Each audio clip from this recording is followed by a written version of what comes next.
Police प्रशासन और शासन की एक अदा है। अदा ये कि जब आग लग जाए तब कुआं खोदो, और कुआं खोदने के बाद पानी मिल जाए तो ठीक, वरना सब कुछ स्वाहा।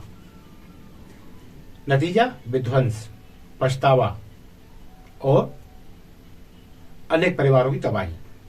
नमस्कार, मैं मोहनलाल मोदी आज बात करूंगा उन विस्फोटों की जिनके चलते तबाही अपने निशान इतने गहरे छोड़ गई है कि इनका मिट पाना शायद लंबे समय तक संभव नहीं हो पाएगा। सभी जानते हैं हरदा में क्या हुआ, विस्फोटों में कितनी तबाही मची, कितने लोग मर गए, कितने घायल हो गए, और नतीजा ये है कि अब जांच होगी, जांच के बाद क्या होगा कुछ नहीं जानते। लेकिन क्या हुआ, क्या हो सकता था, इस बारे में कोई कुहासा नहीं है। और ये घटना क्या रोकी जा सकती थी, क्या ऐसी घटनाएं दोबारा नहीं होंगी, इस बात की गारंटी दी जा सकती है? नहीं। लेकिन हाँ, रास्ते खुले हुए हैं। यदि शासन, प्रशासन, पुलिस अपनी पे आ जाए तो इन घटनाओं की पुनरावृत्ति को रोका जा सकता है। जैसे उदाहरण के लिए मैं शुरुआत करूंगा 2015 से। 2015 झाबुआ जिले का पेटलावद क्षेत्र, यहां 12 सितंबर 2015 को सुबह 9 बजे विस्फोट हुए, भयंकर विस्फोट, इतने भयानक विस्फोट कि पूरा पेटलावद हिल गया। कारण बताया जाता है जिलेटिन की छड़ें और डेटोनेटर उस गोदाम में मौजूद थे जहां ये विस्फोट हुए। और ये दोनों चीजों में जब घर्षण होता है या अनजाने में इनके बिजली से कनेक्ट या बैटरी से कनेक्ट तार हरकत में आ जाती है तो फिर इस तरह की घटनाएं घट जाती हैं। अधिकतर जानकारी जो उस वक्त मिली, 2015 की बात कर रहा हूं, तो लगभग 79 लोग, एक कम 80, इतने लोग उसमें मारे गए। प्रत्यक्षदर्शी आज भी दावा करते हैं, पेटलावद का दौरा करें और सूत्रों से बात करें वहां से, तो आज भी वो लगभग शायद 8-9 साल हो इस घटना को, वो आज ही बताते हैं नहीं, आदमी मरे थे कम से कम 150। लेकिन जो राजेंद्र कासवा मालिक था फैक्ट्री का या उसका परिवार था, वो काफी पावरफुल लोग थे, अप्रोच वाले लोग थे, लिहाजा मामले को दबाया गया, लीपापोती की गई और 79 की मौत ही घोषणाओं में आ पाई। 150 से अधिक लोग घायल बताए गए थे उस वक्त। इस पे ज्यादा विवाद नहीं है कि कितने घायल हुए। उस वक्त की घटना पे यदि हम गौर करें, ये मैं बात कर रहा हूं 2015 की, तो जब विस्फोट में मृतकों के अंग उड़े, इसका मांस की तो छिछड़े उड़ गए। होता ना जैसे किसी दीवार पे अगर मांस छा जाए तो ऐसा छा जाता है जैसे मोजाइक किया हो किसी ने।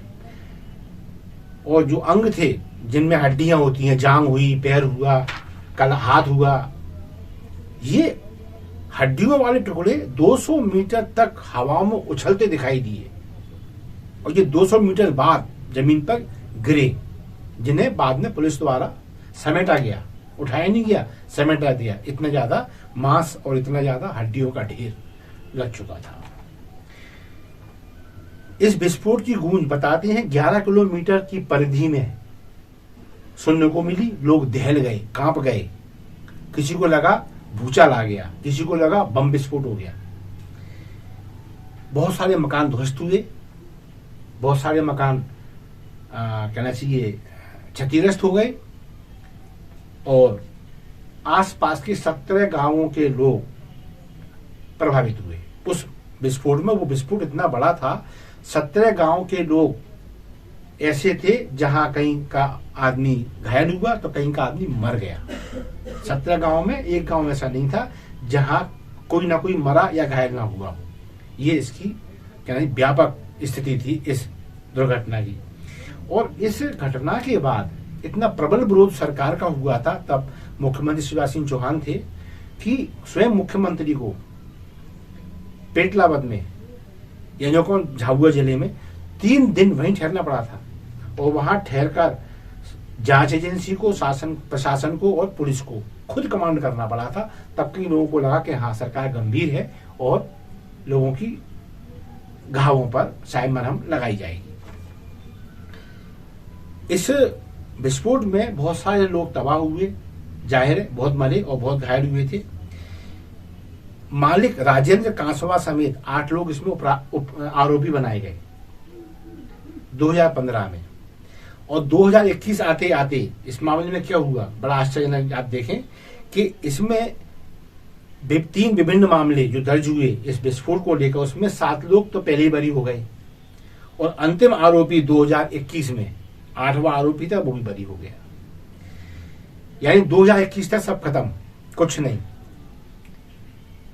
जिस राजेंद्र कांसवा की वजह से, उसके गोदाम की वजह से, उसके जो विस्फोट का उसका व्यापार था, उसमें लापरवाही की वजह से, अनियमितताओं की वजह से इतने लोग मर गए, कई लोग घायल हो गए, परिवार तबाह हो गए।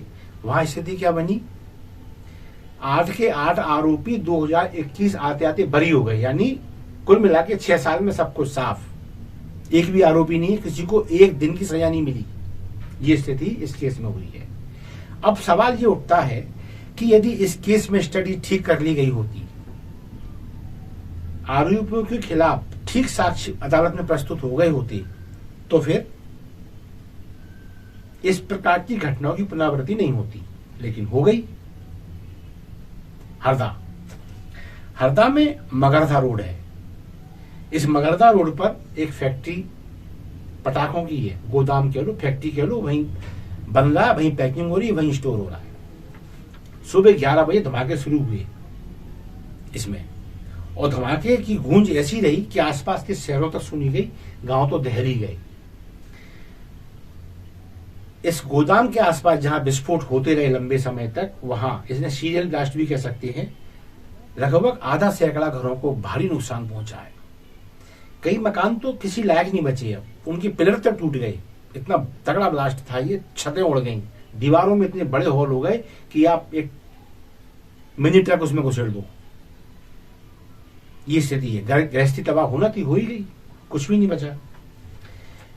और आसपास के मार्ग जो थे, फैक्ट्री के पास मगरधा रोड की बात कर लें यदि, तो वहां जो लोग गुजर रहे थे, उस रोड तक इस विस्फोट से उपजे हुए कंक्रीट के बड़े बड़े ढेले, बड़े बड़े पत्थर उछल कर रोड तक पहुंचे, और वहां दोपहिया वाहनों में के जो सवार थे उनको लगे हैं। बहुत सारे लोग घायल हुए और कुछ लोग उसमें मर भी गए, सड़क पर जाने वाले लोग। पटाखों का भारी भंडारण था, ये तो विस्फोट ने जाहिर कर दिया, लेकिन इसके अलावा भी गोदाम थे, आसपास ही थे। गनीमत है ये आग वहां तक नहीं पहुंची और विस्फोट ने अपना प्रभाव दिखाया। आसपास के जो भी और निवास थे उनसे टकरा के विस्फोट की मारक क्षमता कम हुई, और ये उस जगह नहीं पहुंच पाए जहां एक और गोदाम में पटाखे पाए गए। अनेक समाचार माध्यमों में अब वो खुलासा किया जा रहा है कि वहां भी ठूस ठूस के पटाखे भरे गए थे। यदि ये विस्फोट की चिंगारी वहां पहुंच जाती तो यकीनन ये मामला संभलने वाला नहीं था। 11 मरे हैं और 100 से ज्यादा घायल हुए, ये घोषित आंकड़ा है। अब सवाल ये उठता है कि जो रेस्क्यू हुआ वो तो ठीक है, अपनी जगह होना भी चाहिए था, लेकिन रिपोर्टें ये भी आ रही हैं कि रात भर सफाई चलती रही वहां। रात भर मतलब इस इलाके को समतल किया जाता रहा। जो भी वहां पे मांस के टुकड़े हो या हड्डियां हो, कुछ भी हो, उनको समेटा जाता रहा। और उस मलबे को कहां फेंका गया किसी को जानकारी नहीं। नाम नहीं छापनी शर्त पे स्थानीय बाशिंदे बता रहे हैं कि फैक्ट्री के मालिक ने सबूत मिटाने के भरसक प्रयत्न किए रात भर, और इसमें स्थानीय पुलिस और प्रशासन की मिलीभगत लोगों के अनुसार देखने को मिल रही है। यानी जब भी सफाई चल रही थी, लोग बताते हैं वहां पुलिस प्रशासन के लोग मौजूद थे जब वहां सब सफाई की जा रही थी, जबकि ये अनिवार्य नहीं था। अनिवार्य ये था कि मलबे को हटा हटा के ये देखा जाता कोई मृत डेड बॉडी कोई अंदर दबी तो नहीं है, कोई घायल व्यक्ति बचाव का इंतजार तो नहीं कर रहा। नहीं, सफाई रात भर देखने को मिली, ऐसा स्थानीय बासिंदों का कहना है। अब लोग ये कहते हैं कि ये विस्फोट जो हुआ है इसको कायदे से होना ही नहीं चाहिए था। कारण ये है कि ये फैक्ट्री पहले भी एक से अधिक बार अवैध, अनियमित और कहना चाहिए ना जैसे गैर कानूनी गतिविधियों में उसके दायरे में आई है, और इसे सील भी किया गया कई बार तो कि अब यह काम नहीं होगा। एक तो बस्ती है आसपास, ऊपर से फिर गतिविधियां संदिग्ध। लेकिन स्थानीय बासिंदे ये कहते हैं कि ये जो पटाखे फैक्ट्री का मालिक है, ये हरदा वाला, ये इतना रसूखदार है और इसकी इतनी अच्छी पहुंच है कि बाहर सील लगी है, पिछले गेट से काम चल रहा है, ढुलाई चल रही है, माल आ रहा है, जा रहा है, पैकिंग हो रही है, बन रहा है पटाखा। और मजे की बात ये कि पुलिस वाले भी आ रहे हैं और कई बार प्रशासनिक अधिकारी भी आते हैं, दिखे जाते हैं, लेकिन किसी की हिम्मत नहीं थी कि इस काम को निर्णायक रूप से बंद करा सके। और यही कारण है कि आज ये इतना बड़ा विस्फोट हो गया कि यहाँ एक बार फिर थोक में लोग मर गए और थोक में लोग घायल हो गए। तो मेरा कहना सिर्फ इतना सही है कि हमारे यहाँ चाहे एक्सीडेंट हो, सड़क पर एक्सीडेंट होती है तो आरटीओ विभाग एकदम हरकत में आ जाता है और इतनी जोर से हरकत में आता है कि लगता है कि अब बस ये आखिरी एक्सीडेंट है, अब एक्सीडेंट नहीं होगा, क्योंकि आरटीओ अब एक्शन में आ चुका है, पुलिस प्रशासन शासन एक्शन में आ चुका है। उसी प्रकार हमारे यहाँ जब इस तरह की हरकतें होती हैं या विस्फोट होते हैं तो शासन प्रशासन इतनी तेजी से हरकत में आता है, पुलिस इतनी तेजी से, कहना चाहिए आवेश में सक्रिय होती है, ऐसा लगता है कि वाह अब कभी नहीं होगा। इसमें भी यही हुआ है, जांच समिति बन गई है, मुआवजा मिल गया है मृतकों को, घायलों के बारे में भी उनकी चिंता की जा रही है। बस दुख इसी बात का है कि जिस तरह से राहत के बचाव कार्यों के फुटेज जारी करके जो वाहवाही बटोरने के प्रयास होते हैं पुलिस प्रशासन और शासन द्वारा, ये भी बता दिया करें कि जब ऐसे मामले के आरोपियों को बरी कर दिया जाता है और उसके बदले में होना क्या है, जज साहब को ज्यादा गुस्सा आएगी तो थोड़ा बहुत बातें सुना लेंगे पुलिस अधिकारी को, ये क्या लेके आ गई, ये कुछ है ही नहीं है इसमें, किस आधार पर सजा दें। क्यों होता है? अंडरस्टैंडिंग काम करती है। जुए वाले, सट्टे वाले, पटाखे वाले, विस्फोटक वाले, इस तरह के जो काम है जो समाज के लिए बहुत घातक भी हो जाती है कई बार, जुआ सट्टा तो घातक है ही खैर, लेकिन इस तरह के काम ये दरअसल सेटिंग से चलते हैं और सेटिंग इतनी मजबूत होती है कि इतने लोग मर जाने के बाद 8 के 8 आरोपी बरी हो जाती है। अब जब बरी होते रहेंगे तो कोई काय को चिंता करेगा, कोई क्यों परवाह करे, क्यों कानून की बात माने, क्यों दुनिया भर के इन फॉर्मेलिटीज में अपना समय और अपना अर्थ बर्बाद करे जब सब काम सेटिंग में चल रहा है। तो हाँ, लेकिन सेटिंग के नतीजे अपेक्षित थे जो सामने आए, ऐसा होना ही था। और यदि पुलिस प्रशासन शासन ने अभी भी अपनी कार्य प्रणाली में सुधार नहीं किया, अभी भी ये सेटिंग नाम का शब्द भ्रष्ट मशीनरी में बना रहा, तो फिर हम तैयार रहें आगे और विस्फोट झेलने के लिए, आगे और तबाहियों को देखने के लिए। इसी वेदना के साथ मैं मोहनलाल मोदी आज के कार्यक्रम को विराम दूंगा। जो मृत हुए ईश्वर उनको अपने श्री चरणों में स्थान दे, और जो घायलों के परिवार हैं, मृतकों के परिवार हैं, उनके जीवन यापन पे शासन पूरी संवेदना के साथ ध्यान बनाए रखेगा।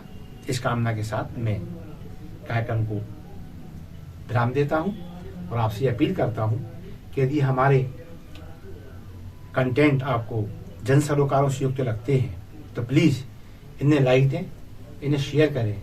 शब्दघोष आपका अपना चैनल है, इसे सब्सक्राइब करना ना भूलें। धन्यवाद। जय हिंद, जय भारत।